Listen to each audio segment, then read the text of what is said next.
A ressurreição de nosso Senhor Jesus Cristo é lida nestes dias, como é costume, de acordo com cada um dos livros do Santo Evangelho.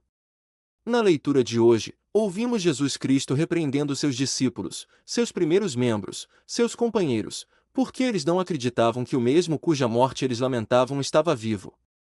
Pais da fé, mas ainda não fiéis, mestres e o mundo inteiro acreditaria no que eles pregariam, pelo qual, de fato, eles morreriam, mas eles ainda não acreditavam. Eles não acreditavam que aquele que eles tinham visto ressuscitar os mortos havia ressuscitado.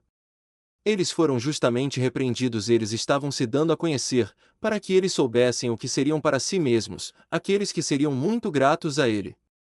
E foi assim que Pedro se mostrou quem ele era quando a paixão do Senhor era iminente. Ele presumiu muito, quando a paixão chegou, ele vacilou. Mas quando ele voltou a si, ele foi movido de compaixão, ele chorou e se converteu ao seu Criador. Eis quem eram aqueles que ainda não acreditavam, embora já vissem. Grande, então, foi a honra concedida a nós por aquele que nos permitiu acreditar no que não vemos. Acreditamos por causa de suas palavras, enquanto eles não acreditaram com seus próprios olhos. A ressurreição de nosso Senhor Jesus Cristo é a nova vida daqueles que acreditam em Jesus, e este é o mistério de sua paixão e ressurreição, que você deve conhecer e celebrar. Pois não foi sem razão que a vida desceu à morte. Não foi sem razão que a fonte da vida, da qual se bebe para viver, bebeu deste cálice que não era adequado para ele.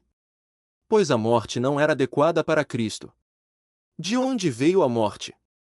Vamos investigar a origem da morte. O pai da morte é o pecado. Se nunca tivesse havido pecado, ninguém morreria. O primeiro homem recebeu a lei de Deus, isto é, um preceito de Deus, com a condição de que se o observasse viveria e se o quebrasse morreria. Não acreditando que morreria, ele fez o que o faria morrer, e ele descobriu a verdade do que aquele que lhe deu a lei havia dito. Daquele momento em diante, a morte. Daquele momento em diante, novamente, a segunda morte, depois da primeira, isto é, depois da morte temporal, a morte eterna. Todo homem nasce sujeito a esta condição de morte, a estas leis do inferno, mas por causa deste mesmo homem, Deus se fez homem, para que o homem não perecesse. Ele não estava, portanto, preso às leis da morte, e por esta razão o Salmo diz livre entre os mortos. Uma virgem o concebeu sem luxúria, como uma virgem o deu à luz, ela permaneceu virgem. Ele viveu sem culpa, ele não morreu por causa da culpa, ele compartilhou conosco o castigo, mas não a culpa. O castigo da culpa é a morte. Nosso Senhor Jesus Cristo veio para morrer, mas não veio para pecar. Ao compartilhar conosco o castigo sem culpa, ele aboliu tanto a culpa quanto o castigo. Que castigo ele aboliu? Aquele que nos era devido depois desta vida. Ele foi assim crucificado para mostrar na cruz o fim do nosso velho homem, e ressuscitou, para mostrar em sua vida como é nossa nova vida. O apóstolo nos ensina, ele foi entregue por nossos pecados, ressuscitou para nossa justificação.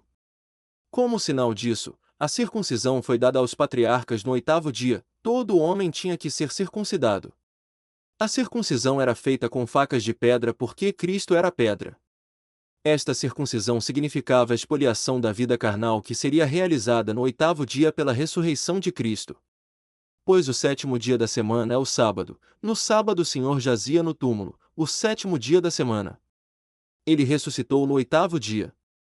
Sua ressurreição nos renova. É por isso que, ressuscitando no 8º dia, ele nos circuncidou. É nesta esperança que vivemos. Ouçamos o apóstolo dizer: se vocês ressuscitaram com Cristo. Como ressuscitamos, se ainda morremos? O que o apóstolo quer dizer se vocês ressuscitassem com Cristo? Aqueles que não tinham morrido antes seriam ressuscitados? Mas ele estava falando aos vivos, aqueles que ainda não tinham morrido, que, no entanto, tinham sido ressuscitados. O que isso significa? Veja o que ele diz: se vocês ressuscitaram com Cristo, busquem as coisas que são de cima, onde Cristo está, sentado à direita de Deus. Provem as coisas que são de cima, não as coisas que são da terra. Pois vocês estão mortos. É o próprio apóstolo que está falando, não eu. Agora, ele fala a verdade, e por isso eu também falo. E por que eu também digo isso? Eu acreditei, e por isso falei. Se vivemos bem, é porque morremos e ressuscitamos. Mas aqueles que ainda não morreram, não ressuscitaram, ainda vivem mal, e se vivem mal, não vivem deixando-os morrer para que não morram. O que significa deixemos morrer para que não morram? Arrependam-se, para que não sejam condenados. Se vocês foram ressuscitados com Cristo, repito as palavras do apóstolo, busquem o que está acima, onde Cristo está sentado à direita de Deus, provem o que está acima, não o que está na terra. Pois vocês morreram, e sua vida está escondida com Cristo em Deus. Quando Cristo, que é a sua vida, aparecer, então vocês também aparecerão com Ele em glória. Estas são as palavras do apóstolo. Para aqueles que ainda não morreram, eu digo que morram, para aqueles que ainda vivem o mal, eu digo que se convertam. Se eles viveram o mal, mas não o fazem mais, eles morreram, se vivem bem, eles ressuscitaram. Mas o que é viver bem? Provar o que está acima, não o que está na terra. Quanto tempo vocês são terra e retornarão à terra?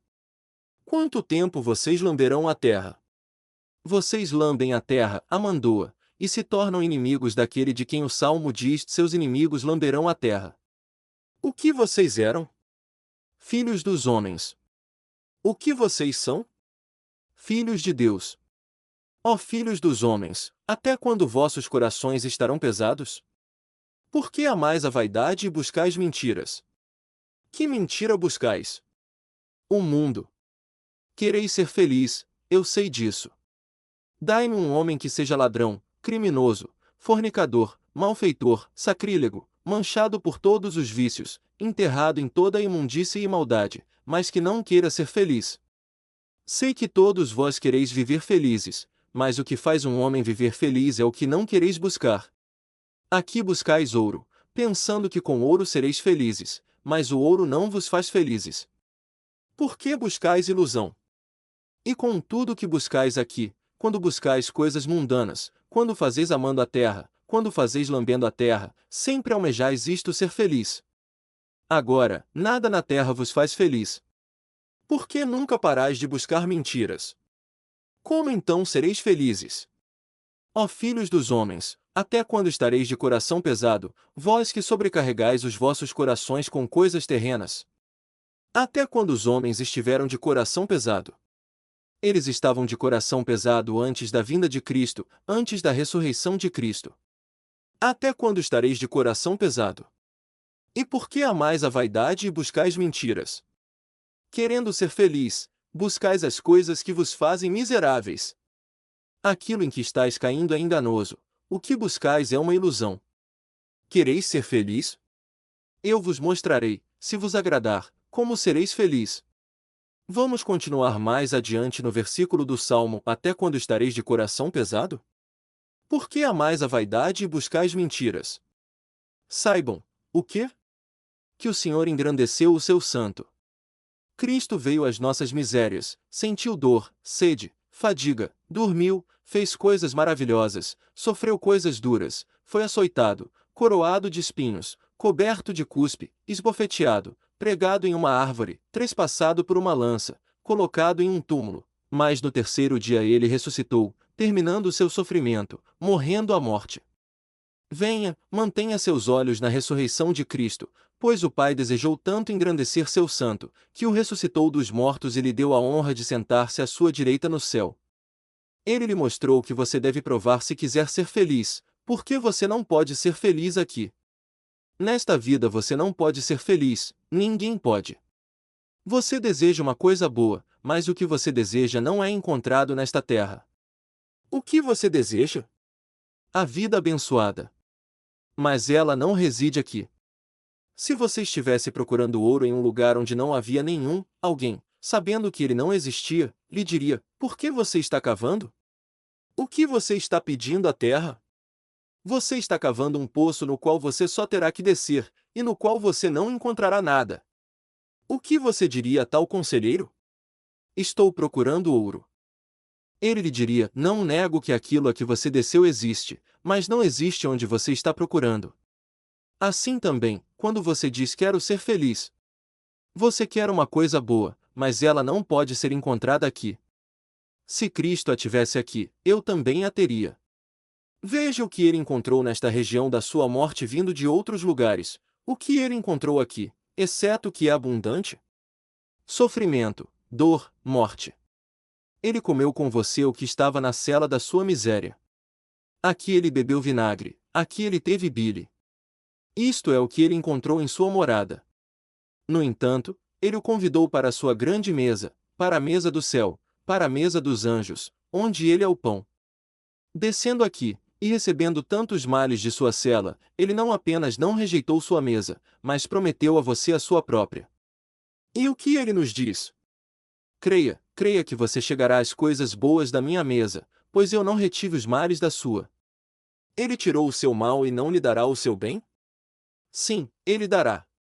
Ele nos prometeu sua vida, mas o que ele fez é ainda mais incrível: ele nos ofereceu sua morte. Como se dissesse: eu o convido para minha mesa. Ninguém morre nela, há uma vida verdadeiramente feliz, ali a comida não se corrompe, mas se renova e nunca acaba. Venha para onde eu o convido, para a morada dos anjos, para a amizade do Pai e do Espírito Santo, para a ceia eterna, para a fraternidade comigo, finalmente, para mim mesmo, para a minha vida eu o chamo. Você não quer acreditar que eu lhe darei a minha vida? Seguro e firme a minha morte como penhor.